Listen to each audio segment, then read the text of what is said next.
Good morning to all of you out there. Welcome to the program agenda. Thank you for being a Cignal TV subscriber and watching us on channels 8 and 250, as well as on facebook.com/onenewsph. And if you want to watch replays, you can, well, live and replays, you can watch us on YouTube. Just dial in One News PH. And you can also download the Signal Play app. And thank you to PLDT Home Fiber Optic Internet. Okay, and thank you also to Dr. Emily Roleda for giving me eyesight through Essilor eyeglasses. Hindi naman tayo nagko-commercial, pero alam niyo po, yung Essilor, yung si Dr. Emily Roleda and Venus Optical, they have been supporting me for more than 2 decades. Anyway, it's November 2, 2021, and medyo siguro nahihimasmasan na kayo sa excitement ninyo na nakalabas kayo, nakalaya kayo, but please be careful. The enemy is still out there and we are at risk. So let's start our day with our daily starter, which is from Dr. Martin Luther King Jr. Life's most persistent and urgent question is, what are you doing for others? Hindi po yung nasa music mo yung what are you doing for the rest of your life? Hindi po. Laging to na, we always ask ourselves that question, okay? What can I do for others? And that is what Dr. Martin Luther King reminds us. Because many times we try to find, gigantic projects, think of awesome things to do. And, many people will say, I have to put up a orphanage foundation. Wag na po. Just do what you can for others, particularly in your community. Just making sure that your neighborhood is clean and safe is already doing a lot of things for others. And doing your ministry, whether it is praying for others, it is teaching children, etc., or it's your vocation, like us here on Agenda and me on C-Talk in the Philippine Star, in my column in the Philippine Star. That's what I am doing for others, informing others. And today, actually, our daily starter is aligned with one of our guests who, in his interest to protect others, will be sharing his and his wife's nightmare of being victims of identity theft. We will be interviewing the couple that I featured in my column last week who were victims of identity theft, kung saan someone targeted his wife, picked up all of the bank information details, and then did a SIM swap and got her SIM telephone number to get the one-time password and essentially clean out or, well, spend more than $1 million on her credit card. So we will speak to Mr. Oliver Tan, who is doing this appearance to protect others. So remember what Dr. Martin Luther King said, life's most persistent and urgent question is, what are you doing for others? You don't have to be grandiose, just think of others and not just yourself. Okay, let's now go to the front page of the Philippine Star. Longer mall hours, shorter curfew-eyed. Okay, yan na po ang pinag-uusapan. The Metro Manila Development Authority Chairman Benhur Abalos has expressed the interest of various sectors for longer mall hours because they don't want traffic jams like past years where Metro Manila was experienced Carmageddon, okay? So, pahabain na lang daw yung mall hours up to midnight. The problem is the mall owner said, we can keep our malls open, but what about the curfew? Now, maybe the authority should rethink this strategy because, people can go shopping at lunchtime. If you're talking about office workers, they can go shopping at lunchtime. They can still go shopping up to 10 o'clock because alam niyo po, we will have a consequence to all of this. If you remove the curfew or reduce the curfew hours, I guarantee you the PNP will report a surge or an increase in incidents of petty crimes, burglaries, etc. So let us be careful because sometimes we think too much of the traffic, we don't think of criminality. Curfew, whether you like it or not, helps bring down criminality and also reduces alcohol-related accidents. Okay, next up. The DOT rolls out free swab test for local tourists. Sabi ng DOT, through the Tourism Promotions Board, they will pay for your free swab test at the Philippine Children's Medical Center if you have a confirmed booking to certain tourist destinations. Okay, that is good. And we congratulate the DOT for spearheading that campaign. Meron nga lang pong mga nagre-react early in the morning saying, what about us here in Region 4A who might want to go to Boracay, to Iloilo, to Bacolod, etc.? Wala bang free swab test dito naman sa mga hospital namin? Okay, so maybe Secretary Berna Romulo Puyat will be able to iron that out before November 15. Okay. And the lower part, level 2 possible in 2 weeks. When asked by journalists and reporters, Secretary, if it is possible that NCR will be reduced to level 2, alert level 2, Secretary Ramon Lopez said, that is possible. That is possible, but it is really all up to the IATF, and it may happen not earlier than November 15. Okay, so ayan na po, maghanda na po kayo because mukhang magkakatotoo na yung kinakampaign ni Joey Concepcion. Okay, and COVID-19 tally of cases lower, 3,117. Number of deaths, 104, still in the 100 range. Okay. And DOH says 3,117 new COVID cases is the lowest in 5 months. Okay, lowest. The problem is 8 laboratories did not submit their report regarding this. Okay, so yan na po. Let's move on to the next item.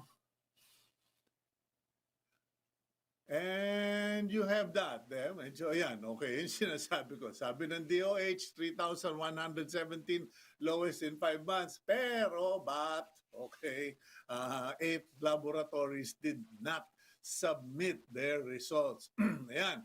And a man is doing selfie somewhere in Luneta or Manila. Okay, Manila's Rizal Park, which was open to the public except minors from 5 a.m. to 8 p.m. Marami pong parents ang nagalit kahapon or nadismaya. They were dismayed. And because the police, the park officials said, uwi na kayo. That's simple because minors are not allowed outdoors. Hindi pa po sila pwede. Okay. Now, next up. Okay, our next photo is an aerial photo of the, I think that is the Manila's North Cemetery, kung saan nakalibing yung mga ninuno at kapatid, mga kamag-anak, kapatid ng aking amang si Louis Beltran. Okay. and you will notice na naku po, parang hindi malalaglagan ng 5 kasi sobrang sikip na nung North Cemetery. And that reminds, I just want to remind people to consider cremation. Kasi sabi naman ni Lord, from dust thou art, to dust thou shall return. Abo sa abo. Hindi po abo sa semento. Okay? Ayan. If that continues, we will definitely run out of space, and the only alternative is ililibing kayong patayo ang inyong kabao. Anyway, ayan po, and those are Manila Police SWAT team. Kung sino kaya babarilin nila, mga mumu. Okay, let's go to the other important news. DOH, nearly 28,000 healthcare workers have caught COVID-19. And here's the interesting breakdown po, no? Of the 28,000 healthcare workers that got COVID-19, the highest number of infected were the nurses. 10,049 nurses got COVID, followed by doctors who 4,118 doctors, nursing assistants 2,081 got COVID, 1,596 medical technicians got COVID, 1,124 midwives, 499 pharmacists, and 339 caregivers. Sa mga namatay, the highest number were among doctors, physicians, 38 died from COVID, and followed by nurses at 29. Yan po, no? So, let us be respectful, appreciative. If you see a nurse, if you see a doctor, a medical technician, a hospital worker, tell them your work is much appreciated. Okay, meantime, COMELEC warns bets on mass gatherings.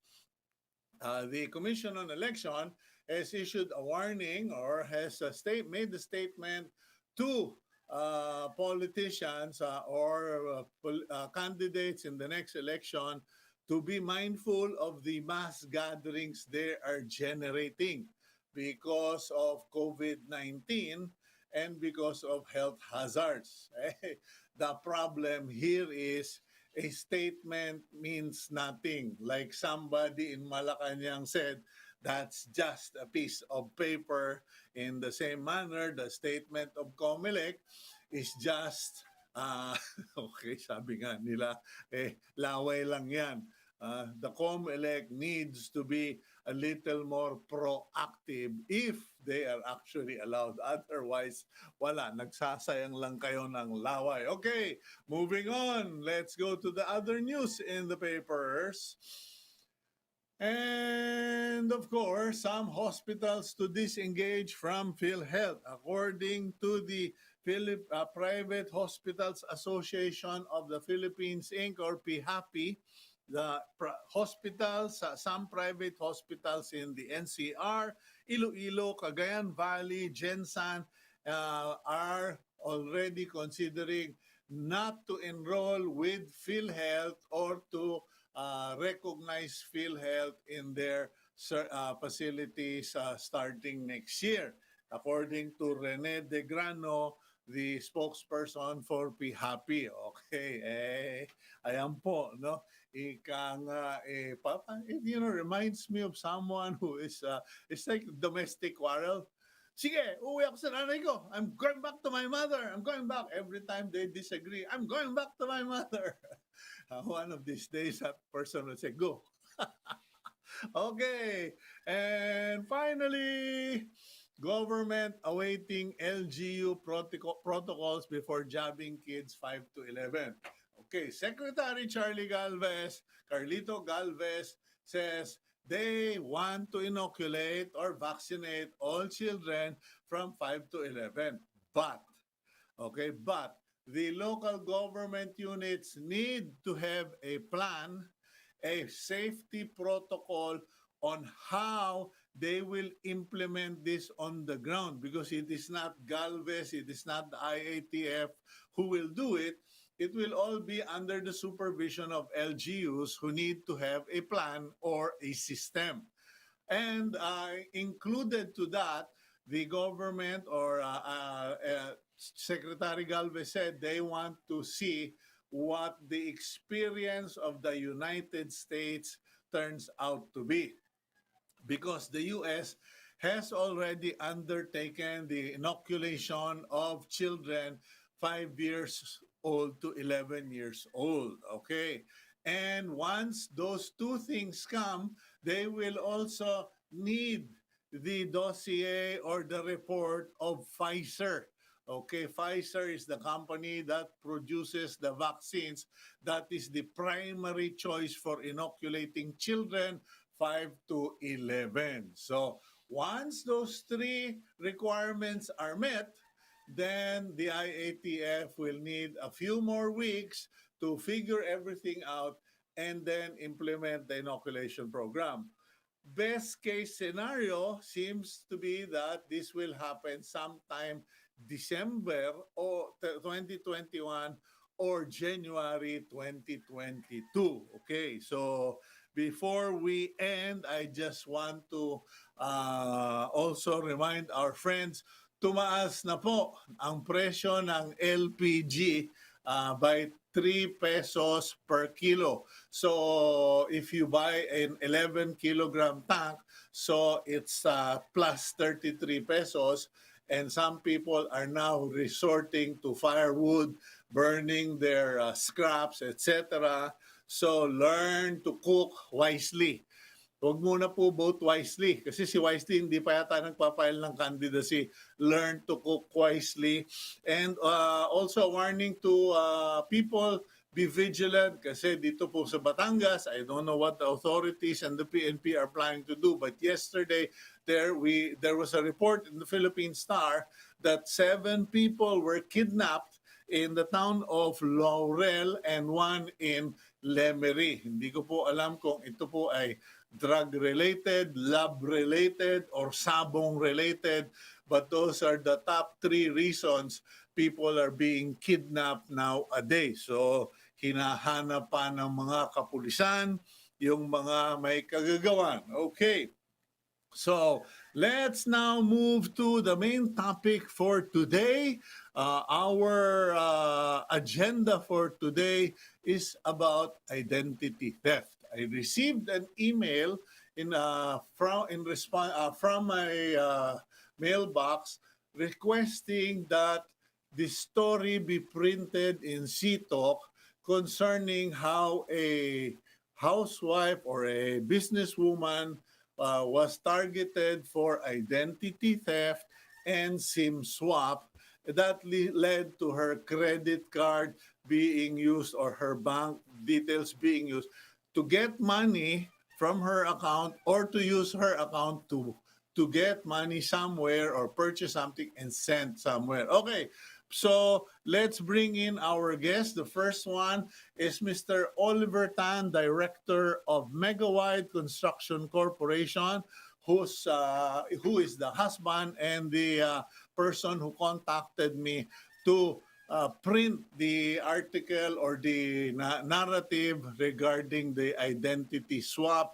Let me check if Mr. Oliver Tan is there already. There he goes. Oh, Mr. Tan, good mornings to you. Good morning. Good morning, Cito. No, I'm shocked. I'm sorry. I was expecting an old guy like me. I didn't realize it was a young man. Okay, so Oliver, welcome to the program. Allow me to just introduce another guest. Our other guest for today is the NBI Cybercrime head. He's the chief of the NBI Cybercrime group. I believe he has guested here, Mr. Vic Lorenzo. Vic, good morning. Welcome back to the program. Hi Sir Cito, magandang umaga po. Salamat po. Okay, natutuwa ako makasama ka ulit pero hindi rin ako natutuwa dahil ang pagsasamahan naman natin ngayon problema. Okay, let's start with Mr. Oliver Tan. Oliver, you sent me the letter. Could you just do a quick recap of what happened to your wife? Yeah. Firstly, thank you for your precious time, Cito and Mr. Lorenzo. So, last October 22, late in the afternoon, around 5:23 p.m., my wife innocently answered a call from an unknown caller who identified himself as a supervisor of a courier company and that there was a package for my wife. She was requested to hold her line for a few minutes for him to check the tracking number. And when he returned, he gave further details about the package and that the sender was from a certain Lawrence Tango of California. When my wife sensed something must be wrong, she actually told the person that I'm sorry, it was a mistake, and I don't know certain individual named Lawrence Tango. And then she hung up her phone. Immediately thereafter, she lost her signal. And since it was already early evening, she went on to prepare dinner. And over dinner, she asked me and my son, do you have a signal? May signal ba kayo? Kasi it's weird. After this call, I lost my signal. And then my daughter, who just finished her class, also said, me too. I don't have a signal. So when my wife narrate the story that it's strange after the call, nawala yung signal. So my daughter said, ako din may tumatawag sa akin. So when she asked for the number, apparently it's the same number, but my daughter did not answer the call because she was in class that time. She only texted back, "Who's this?" Then after that text, she lost her signal also. So it was weird. Now we're sending parang this must be weird. But since it's already evening, so I said, sige, itulog muna natin. Let's deal with the situation the next day. So the following day, which is a Saturday, October 23, my wife rushed to the nearest Globe store in the area to report the incident. But before she left the house, she tried calling the bank hotline to inform the bank about the incident and want to hold her credit card. But she cannot get through the answering machine. She started calling 8 a.m. That Saturday. So when she was accommodated in Globe's South Mall, that was around 11:30 a.m. na, the branch there tried calling her number. Lo and behold, a male person answered the call on another device. So that was when the South Mall branch learned about this hacking incident, and then so her SIM card was restored and that of my daughter. And when she finally uh, get through the bank hotline through another category, kasi there was dial 1 for credit card, dial ano for online banking, she tried a different category. She was able to get through. A call center agent picked up the call and told her, "Ma'am, you're at the wrong ano kasi your concern is credit card." But she said, "This is emergency. I cannot get through that ano. That's why I passed through this online banking." And she was shocked when she was told that there were uh, approximately 14 transactions made between 12 midnight to 2 a.m. early morning, no? Totaling to millions of pesos paid to a Binance. So she was shocked, in total shock to learn about the incident. And so the bank call center agent advisor to file a dispute na lang after 3 banking days. Okay. So the next day, which was a Sunday, we received a call from Globe Investigative Unit and narrate to us the initial findings. Apparently, the Globe South Mall endorsed the incident to them and narrate the incident. That was when we learned, as per the initial findings, that there was a female impostor who went to Robinson's Galleria. Oh, sorry. First, the female impostor called the Globe hotline, requesting Globe to cut the line of my wife. And then thereafter, I'm not sure if the same female impostor or another female impostor went to Globe Robinson's Galleria to request for a replacement of the SIM because she lost her phone. And this female impostor presented two IDs. One is voter's ID, and another one is a teen ID. So long story short, she was given the new SIM, and that's when Globe learned na ano nga that this is a SIM swap case. No? And then on Monday, through a friend, a bank branch manager, she referred us to Sir Victor Lorenzo. So that Monday morning, Sir Victor graciously answered our call naman. So we narrate the incident, and he requested us to send a formal letter requesting for investigative assistance, and which we did. We sent to him via Viber. And of course, the next day, Tuesday, that's when I sent an email to you, Cito, about the incident.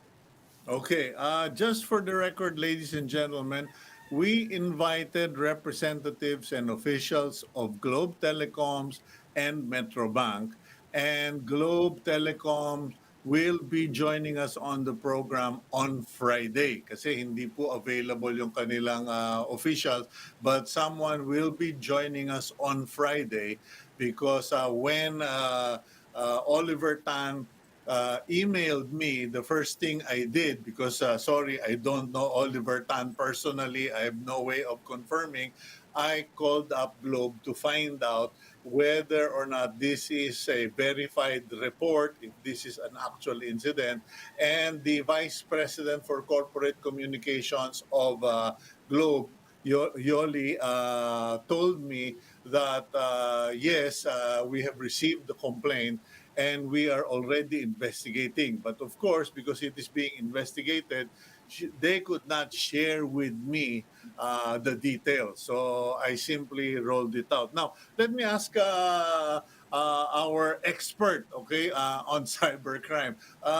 Vic, do you, ito bang mga kaso na nangyari kanila Mr. and Mrs. Tan, is this now ordinary? Para kasi pag sinabi mong SIM swap, people will say, why no? Normal na yan, parang gano'n. How often does this happen?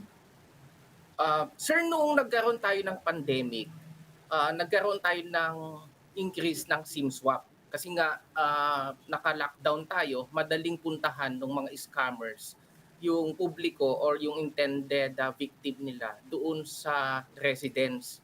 So they pretended that they are from a telephone company, tapos and they need to swap the SIM of that targeted victim.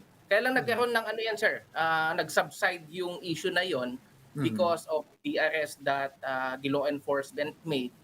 Kaya lang ito na naman, sir, nag-resurface pero ibang modus. May precision, sir, may precision yung ginawa nila because we already coordinated with the banks, we already coordinated with the Globe. Yun nga, as narrated by Oliver, ganun ho ang nangyari.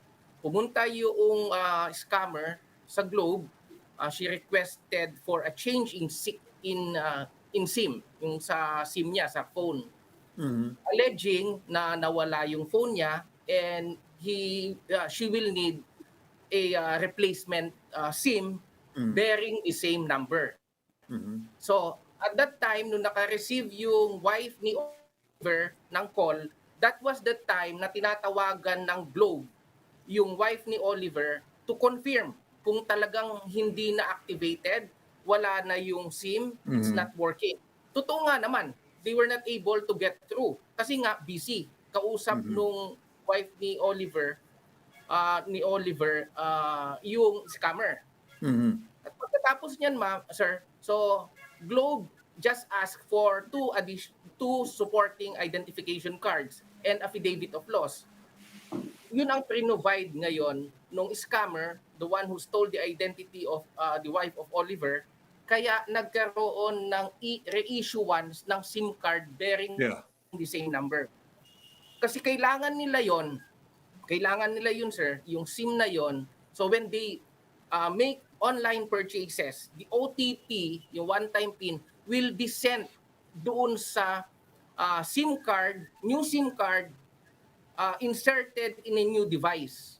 Kaya Yeah. nag-push yung ano sir, nag-push yung naging successful yung mga online Yung transactions. attack. Kasi I'm writing about this incident again, and yung analysis ko was it was a two-pronged attack. First, pinag-aralan si Mrs. Tan, pinag-aralan yung kanyang financial history, kanyang viability. Kasi hindi naman lahat tatargetin mo dahil hindi naman lahat pwede mong pagkitaan. So, uh, was the ito ba I don't know what to make of this kasi it's scary, Vic, no? When somebody has the ability to figure out your bank account, to find out you have the resources. Kasi may bank secrecy law naman tayo. The banks do everything to protect their clients. Paano ba nananakaw nitong mga walang yang to, itong mga kriminal, yung mga bank details na ganyan? Oliver, I would assume that you and your wife are very careful about your financials and your transactions. Do you have any idea how they could have figured out the bank account, the credit, etc.? Yeah, tama yun, Sito, no? We're very careful about Mhm. our financial details and information. We have no idea talaga. And if you check the history ng credit card of my wife, for the past 10 years, these were used for groceries, department stores, utilities, and restaurant, no? So it's really nothing, it's only the ordinary, ano. Of course, she's not the new generation wherein mahilig sa online shopping. She never, it was really just an ordinary transaction. That's why we were in shock how this happened. Okay, Vic, how do these criminals figure out their targets? Kasi I'm sure ini-interview mo lahat yung mga nahuhuli ninyo. Ano ba yung modus operandi nitong mga criminal na ito kung paano nila pinipili yung target nila? Unang-una sir, tama yung nasabi mo, medyo may sophistication yung approach nila. Saka na-compromise na yung personal details ng wife ni Oliver. Kasi when they made yung mga scammers, when they made the online transaction, it triggered actually an out of pattern. Okay. Naku, mukhang hinak si Vic ah. Okay. So anyway, we'll wait for Vic's signal to return. Guys, please help Vic. But Oliver, back to you. Okay, so your wife is not a showboat, so to speak. Kumbaga, hindi siya magarbo. She's not, as Vic pointed out, that when the criminals made the transactions, it alerted the bank that there was an out-of-pattern movement of money. Correct, Oliver? Yes, my wife is an ordinary housewife. Okay, She huwag ko doesn't. sabihin nyo, baka batukan tayong dalawa mamaya. Ikaw talaga. Never say our wives are ordinary. They're special. Okay? She's a housewife. Even worse. Ano ka ba? You keep digging, Oliver. But anyway, hindi. Sige, balikan ko lang si Vic. Baka mapaaway ka pa, Oliver. Vic, it triggered an abnormal transaction alert. Tama po. Tama sir. Okay. Kaya Carry lang, on. when they called the number attached to the account, sir, considering na yung number na yon nasa scammer na, when they verify the personal details or may mga questions silang tinanong about the card member, nasagot talaga lahat. Meaning, napag-aralan na talaga yung account, sir. They know already yung personal details ng wife ni Oliver, tapos other questions pa, nasagot lahat ng scammer. Kaya nag-push talaga, sir. Nag-push yung other transactions. Pero Vic, alam ko, I know what you're talking about, no? Pag nagbe-verify ang mga credit card or banks or phone companies, may mga special questions sila eh. Like, what is the name of your best friend in high school? Yung mga ganon. Nasa telepono ba yun? Wala, sir. Palagay ko yun nga, sir, ang gap dun sa process ng financial institutions natin. Isang sa mga gaps yun na hindi ganun ka-strict yung questions that they are asking to verify an account. But for Mm. example, ang tinanong mo lang yung mother's name, date of birth, Address. o address, definitely masasagot ng mga scammers yun, sir. Pero yung mga secret question sana, kung sakasakali dapat dun sila mag-inject. Those details that could only be known doon sa legitimate na uh, card holder or yung bank account holder. Yun dapat, sir, eh. Isa sa mga gaps talaga yun, eh.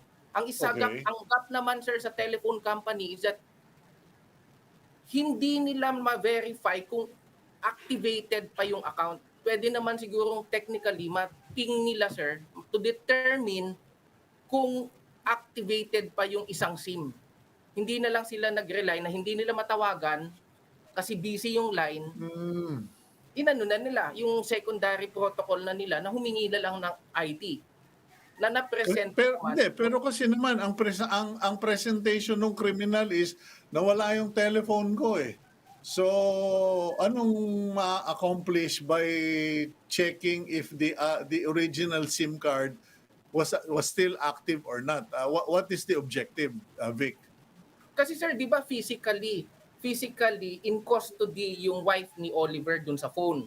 At that Oo. time, when the scammer visited yung telephone company, Ah. activated pa yun eh. Activated. So, They should not have relied dun sa tawag lang considering na busy talaga kasi nga tinawagan nung scammer. So okay, wait a minute. Dumating sa tindahan, sabi nawala yung telepono ko. Palitan ninyo yung SIM ko, please. Tapos tawagan ng Globe yung original SIM, si original, the true Mrs. Tan. O di pag tinawagan yung true Mrs. Tan, dapat magre-ring yung phone ni Mrs. Tan. Hindi sir. Hindi talaga siya mag-ring kasi busy nga eh. Yun nga ang Oo. technique noong scammer. Oo nga. Kaya lang Oo. there should be a technical means from the side of telephone company to determine kung active pa. Kasi pag ginawa nila yung sir, kahit na busy yan, Oo. activated pa rin yung SIM. Meaning, baka hindi nawala. Or it's a red flag or telltale sign na SIM swap case yung nangyayari sa kanila. Okay, assuming yun na nga kasi sinabi nga ni yung kasi according to okay so may nagpanggap, sabi SIM swap, active pa yung original SIM card, nandoon yung nagpapanggap. How does that what's the next step? What should the telco do? Call the bank or tell paano ba yan? Pasensya ka na kasi ang galing mo mag-isip, hindi ko hindi ko madig. Dapat sir, i-reject na kagad ng Globe yun. Knowing for a fact na nangyayari talaga ang SIM swap, dapat nasa process na nila yun, oriented na sila sa ganun. Okay. Or Kasi perhaps nangyari na yun dati eh. Yes sir. or maybe siguro pwedeng maggawa ng parang sorry, you're going to have to wait for 48 hours. Pwede sir, pwedeng i-add nila Oliver, I see you nodding your head. What's your reaction to that? Kasi parang everything happened in what, 24 hours or less, Oliver? Yeah, I think less than 24 hours no. Kasi yun nga, I think obviously the user, so my wife, has no idea what's going on that time eh. And I think Globe naman exercise their in trying to call my wife. Yun lang, they cannot get through because that time the line was busy. So yes, I support that idea na dapat at least man lang 24 hours or 48 hours before they approve the SIM exchange. Mm-hmm. Okay. Let's go for a break, gentlemen. And when we come back, I want to ask Sir Vic Lorenzo regarding the protocol dyan sa mga criminals appearing at stores or in banks. Okay? Let's go for a quick break. We'll be right back here on Agenda.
Welcome back to the program agenda. I'm your host, Cito Beltran. With us are our guest, Mr. Oliver Tan, who is the source of the article I published last week regarding identity theft.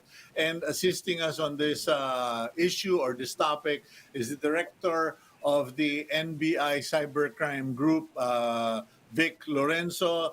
Vic, going back to you, no, dun sa mga naging cases ng SIM swap, wala bang system where images are taken of these criminals or kasi nagpapakita ng information ng ID, pero wala bang security process na, sir, pa-picture ho muna para may record kami, or ma'am, pa-picture muna, may record kami na nag-request kayo nitong SIM swap na ito? Meron bang ganon?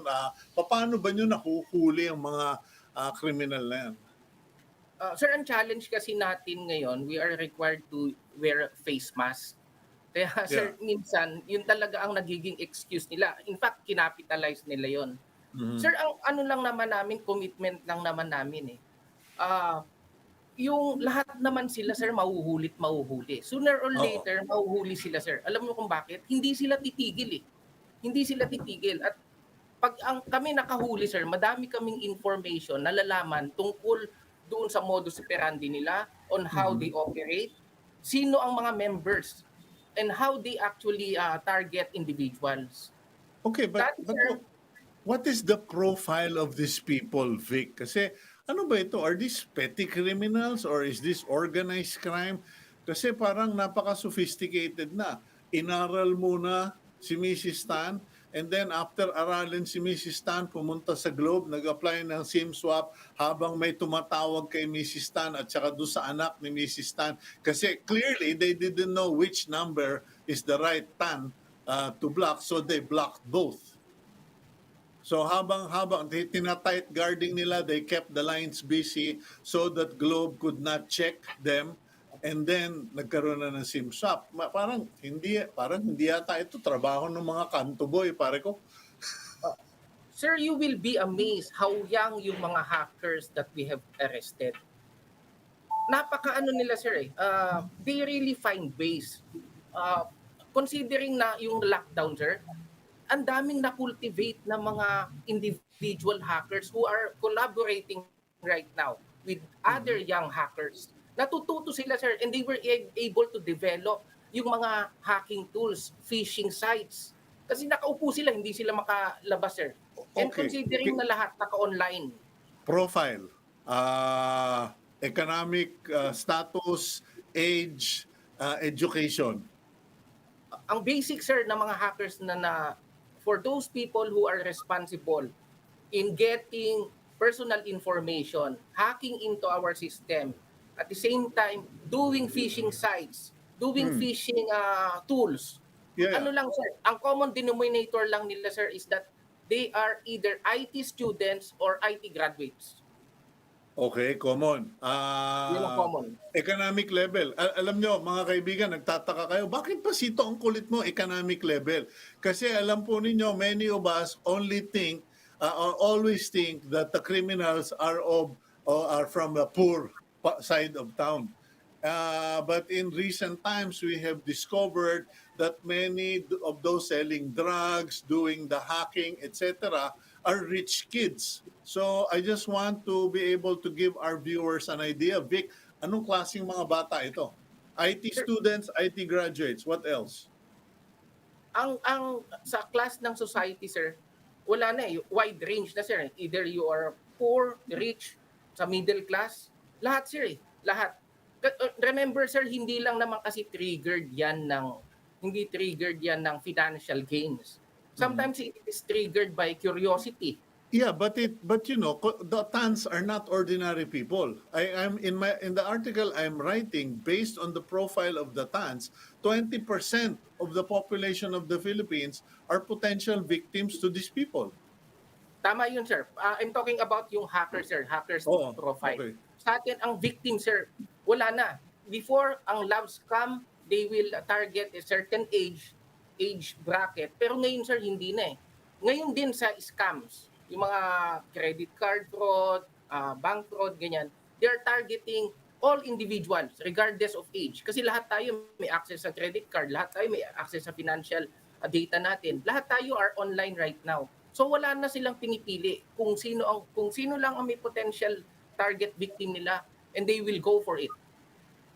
Okay. Lahat tayo sir sa social media. Okay, Oliver, what has this experience make you realize? I mean, what did you learn in terms of your personal security, data, etc., and banking options? Well, one, I think because of this experience, the whole family cut down on their social media exposures. No? I think that would be Facebook, well, all the social media exposure. And second, in terms of the financial record, we have been very careful talaga. I come from a finance background, being an Mm. ex-CFO. No? So we're really very careful in protecting those logins, password, transaction password. And I think one thing we learned is that, admittedly, I think we've been living our life in a bubble because after this incident, I myself Google a lot and learned that this SIM swap pala, matagal na. I've been reading sa Google, may 2011 pa, as far back as 2000, before 2010. So, have we been more, and after this article nga, Sito, a lot of friends of friends has been texting me na, nangyari din yan sa amin, gano'n. So I learned na, okay, this has been going on pala for a long time, but siguro out of fear, people Mhm. choose to keep quiet, no? And have it been siguro uh, more educational, people will be more careful. I'm not saying we are restless, but I'm saying more awareness kasi will keep the people more careful then. Mhm. Okay, so you cut down on your social media exposure. You became more aware of your surroundings and of what's happening out there, and you're more careful. Now, Vic, based on what Oliver has said, and actually, pare ko, ang daming mga nag-react sa akin na shock ako that that article went viral. And apparently, it is nobody's fault but everybody's responsibility kung titingnan natin. Kasi yung bangko, they were following established protocols. Globe Telecoms was following established protocols. And yet, because criminals will do what they can to break through, nangyari na ito. What is the NBI or the government doing regarding this problem? And is there work between the telcos and the banks? Kasi yun ang sinabi ko doon sa mga representatives ng mga institutions. You need to go out there and be more proactive. In fact, sinuggest ko nga, Vic, dapat magbigay ng bounty yung mga bangko at yung mga telco para mahanap lahat itong mga swappers na ito. Yes, sir. Actually, you are correct that in fighting yung mga scams, online scam, it is a shared responsibility. Shared responsibility between law enforcement, the public, yung mga private institutions, financial institutions.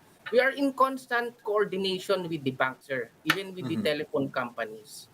Kaya lang, sir, talaga, it is a reality that these hackers, scammers will actually find ways. Meron talaga, sir, palagi, nag-evolve kasi ang technology, and they will always find a gap in the system that these financial institution, telephone companies are Mhm. implementing. Kaya nga ho, natututo tayo eh. Kaya nga ina-appreciate namin for the public to file complaint with us. Hindi namin masasabihin na lahat masosolve namin. Ang Mhm. sinasabi namin lang ay sooner or later, mahuhuli sila and we will file charges against them. Nag-e-evolve talaga, sir. Nasabi nga ni Oliver kanina, 2011. May mga SIM swap na yan, pero ibang modus dati. Ngayon nag-evolve. Kaya yung may gap na nakita sila, then they've capitalized on that. We will continue to address yung issue, sir.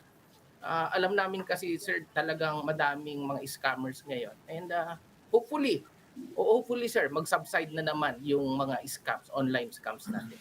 Well, yeah, but okay, as far as what the institutions can do, kasi sinabi na natin na the individual, yung citizen, kailangan mag-ingat sa social media exposure, always install privacy settings, etc. Pero yung sa mga bangko and sa mga telcos, you've suggested that the telco should track the original SIM card. I've suggested that anybody asking for a SIM change should have a photo and thumbprint. Yung bang fingerprint technology, napakahirap pa ba nun? Kasi sinabi ko nga dun sa bagong column ko, 15 years ago, yung anak ko, iniwan namin sa isang PlayStation sa mall. And meron na silang fingerprint machine na ilalagay mo yung fingerprint mo para pag kinuha mo yung bata, kailangan yung fingerprint mo pa rin ang mababasa ng fingerprint reader. Napakahirap ba nun, Vic? Yung may technical issue kasi dyan, sir, yung maintenance ng database, and considering na hindi lahat naman, sir, either nag-apply ng clearances, so wala kang mag-create na database. It's a good idea, pero sir, medyo talaga but there's a timeline involved here. From getting the SIMs, from doing the SIM swap to breaking into the bank account or the credit card, everything usually happens in 24 to 48 hours. Sinasuggest ko nga store the fingerprint for a duration of 7 days maybe, and if no complaints are filed, then you can just discard it. Mahirap ba yun? Sir, may siguro business on the business side, sir, ng telcos, they have to consider that. Pero magandang idea yun, sir. Magandang idea, but there will be an investment on the part of mga telephone companies if they're going to implement that. But Oliver, wait a minute. Let's go for a quick break, guys, and then last break na lang, and then I'll get back to you, Oliver, regarding this particular topic. We'll be right back here on Agenda.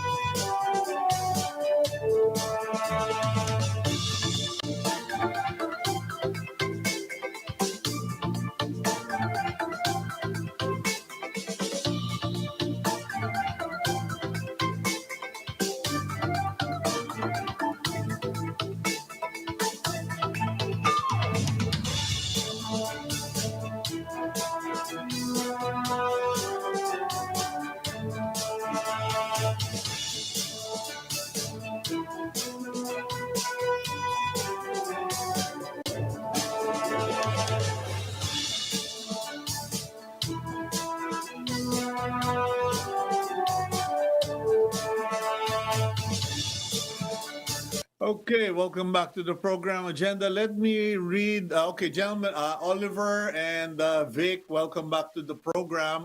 Let me just read this quick summary gathered by the Agenda team. According to Global Consumer Pulse Study of TransUnion, a global information and insights company, 44% of Philippine-based consumers have been targeted by digital fraud in the first quarter of the year 2021. Eastern Samar, Makati City, and Manila were top 3 areas with the highest share of suspected fraudulent digital transactions. Online fraud attempts were mostly targeted to Gen Z or those born between 1995 and 2002 at 48%, followed by millennials or those born between 1980 and 1994 at 42%. So Oliver, pasok kayo dyan sa millennial group na yan. TransUnion has seen a 31% increase in attacks this year from pre-pandemic level. Okay? And victims of online scam in 2019, 1,100 complaints. 2020, 1,875 complaints. And 2021, 1,775 complaints according to the PNP Anti-Cybercrime Group. Hindi pa kasama dyan yung NBI. So Oliver, you were about to say something before we went to the break. Yes. If we may allow to share some suggestion based on our experience. Again, we are not here to find fault. Yeah. No? Kasi our observations are the following. Number one, based on limited details that we secured from Globe, the female impostor went to Robinson's Galleria at around almost at an hour when the store or the mall is about to close on a Friday. Yeah? So that's, I would say, around siguro 7:30 to 8 p.m. when the mall is about to close. Number two, the female impostor went to Robinson's Galleria when from the Globe files, we're from south of Metro Manila. Why would you go to Ortigas when we are based in South Metro Manila to request for a SIM swap? Okay, and then number three, the ID presented was a voter's ID. When my wife applied for the line, she presented a driver's license, a different kind of ID. So I think things like that doesn't match. Maybe that should already raise a red flag, no? And then for the financial institution naman, the transactions were made madaling araw, 12 a.m. to 2 a.m. 14 transactions with, I think, 3 to 4 minutes interval, multiple. So granted na the protocols were followed, OTP was sent, although went to another device. Siguro as a suggestion, dapat automatic yan kinat kasi madaling araw. And then Binance, my wife's never heard of a Binance nga eh. And in fact, she doesn't know ano yun eh, di ba? Okay. Vic, were you able to track or trace the destination of the stolen money? Sir, ano pa lang, umpisan pa lang kasi namin yung investigation. We just received the formal complaint from Oliver Tan. Pero we made initial query already with the bank and with the Globe. Mm-hmm. Okay, so well, I won't meddle with the investigation dahil SOP naman yan, ano? But in this kind of situations, what does the NBI do? Do you coordinate with Interpol or some other body like a global banking network to track this? Kasi I'm sure by this time, may kayong mga nasa law enforcement, ang lawak na siguro ng mga ninyo, interaction nyo and joint operations. Sir, there will be a challenge. We need to verify with the banks kung saan talaga ang transaction. If it will be through Binance, medyo challenge yun, sir, for the recovery. Kasi nga, cryptocurrency siya, it could hop in from one account to another. Nasa exchange na kasi siya eh. So, meron tayong challenge doon. At the same time, sir, meron na tayong mga leads. Of course, we have the leads. Somebody presented yung mga ID. We have to verify genuine ba yan or fake yung mga IDs. Sometimes, hindi rin kasi hindi aware yung nagpo-provide ng ID na part na pala siya ng scamming activity. We have to determine. That ID had the photo from what I understand. Is that in your possession? Wala pa, sir. Hindi pa. Kasi we will need to get that from Globe, yung photocopy supposedly ng ID presented in support of the transaction. Okay. Well, anyway, guys, we've run out of time, but I would just like to commend Oliver Tan and his wife for going out in public and talking about this and helping us make thousands of people aware. Kasi hindi lang po dahil lumabas sa column ko, kung hindi ang daming nag-share ng article, yung sulat ni Oliver Tan, that went viral. And with the help of the NBI and also the PNP Cybercrime Group, we hope to arrest these people or at least find a way to reduce this, sabi nga ni Mr. Vic Lorenzo. Thank you, gentlemen, and have a good day. Thank you, sir. Thank you. Thank you. Thank you, sir. Okay, and that's Oliver Tan and Vic Lorenzo, and we leave you with today's blessing. May the God of hope fill you with all joy and peace as you trust in him, so that you may overflow with hope by the power of the Holy Spirit. Romans 15:13. I'm Cito Beltran, thanking you for joining us here in Agenda, and please take care of yourself, secure your data, your bank, your financial information, and may God bless you. And please carry on, keep on watching here on One News PH.